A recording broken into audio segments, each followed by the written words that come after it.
Welcome to Curriculum Design for Effective Instruction, a guide for new teachers by Crystal Church, creator and CEO of Dreamweaver Consulting. Hello, teacher friends. Let me introduce this amazing slideshow. I will try to keep it lively and a bit humorous. Curriculum design is essential for ensuring that teaching objectives are met and students achieve desired learning outcomes. It involves purposeful planning that builds on students' prior knowledge and identifies gaps in content.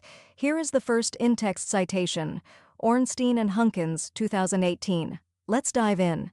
We will begin with an overview of curriculum design process. Curriculum design is a systematic process of organizing content, learning experiences, and outcomes. Wiles and Bondi, 2015. First are the steps: setting learning goals, assessing prior knowledge, selecting instructional strategies, and evaluating effectiveness.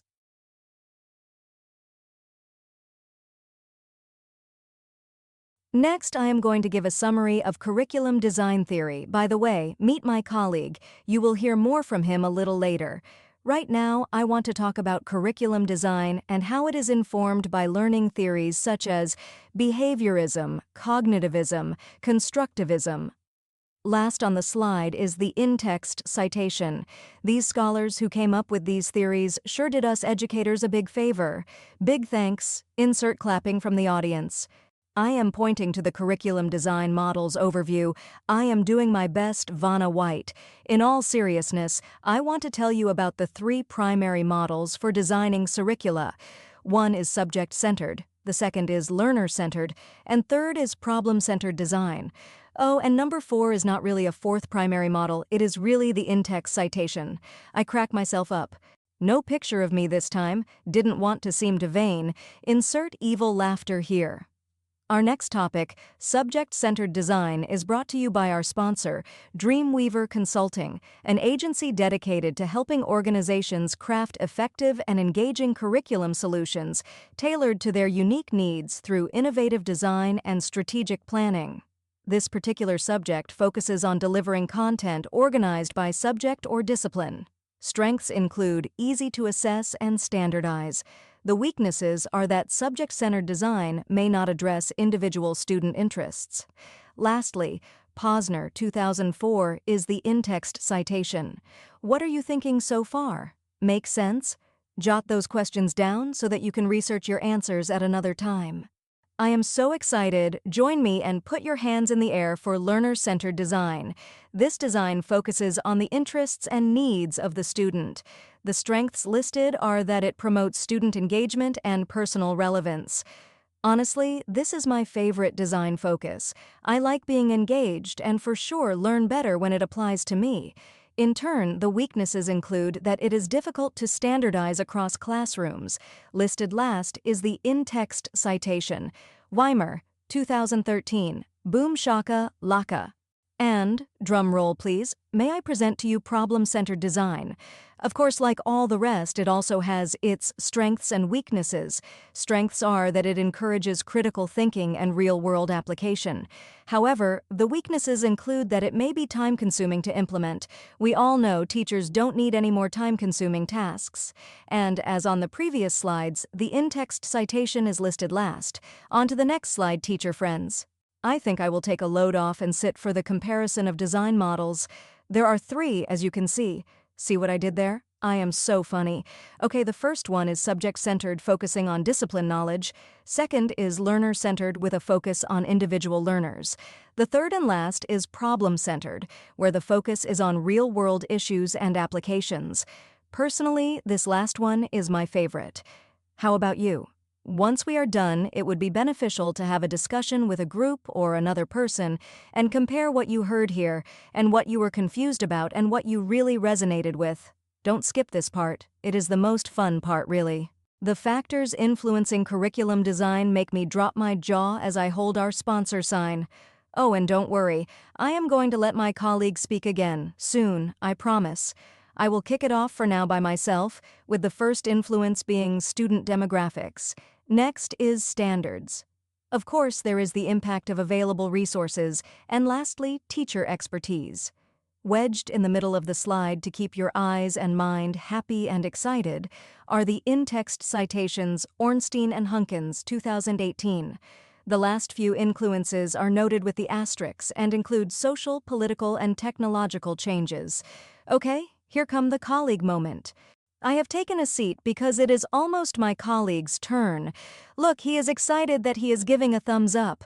Before I hand over the screen time, I want to shed light on a very important part of curriculum design, assessment and feedback. Boom! First of all, assessments must align with learning goals and objectives. Wiles and Bondi, 2015, is the in-text citation for this first one.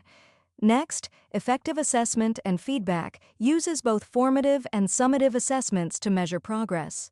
If those terms, formative and summative, are new to you, guess what? You have a post-presentation assignment to research and share your findings. Hey, would you look at this? I finally get my own slide, and I look so studious with my briefcase donated by Dreamweaver Consulting. I want to share my knowledge on adapting curriculum to meet diverse needs. Differentiating instruction is key to addressing student diversity. You can see Tomlinson, 2014, is the in-text citation. Inclusive practices and cultural responsiveness should be embedded into the curriculum as well. Next up is the importance of reflection in curriculum design. I hope this is not the end of my 15 minutes to fame. I'm back. Remember, continuous reflection and revision are necessary and important to maintain effective curricula. Note in-text citation. Teachers should regularly evaluate what is working and what needs improvement as well while they are in reflection mode. Do you generally make time for reflection? I hope so. It is really important. Wow, I'd like to shake your hand as we conclude this amazing presentation. You were very patient in waiting for your turn. As a big, huge thank you, I am going to let you do the final references slide. Woot woot celebrate. In review, we have emphasized how effective curriculum design supports student learning and success. We also concluded that new teachers should view curriculum as dynamic and always evolving based on student needs and educational context. I am thankful for you and your dedication to our youth. Your impact will change our future by empowering and educating our next generation. I have enjoyed sharing this important subject matter today and look forward to the next exciting presentation. Feedback is always welcome, as I am also a lifelong learner. I would much rather be green and growing versus brown and dying. Well, we did it, friends. We reached the final references slide. Let's see if I can get the pronunciation correct on all of these.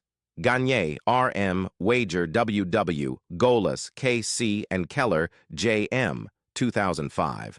Principles of Instructional Design, 5th ed. Wadsworth, McTighe, J., and Wiggins, G., 2013. Essential Questions. Opening Doors to Student Understanding, ASCD. Ornstein, A.C., and Hunkins, F.P., 2018. Curriculum, Foundations, Principles, and Issues, 7th ed. Pearson, Posner, G.J., 2004.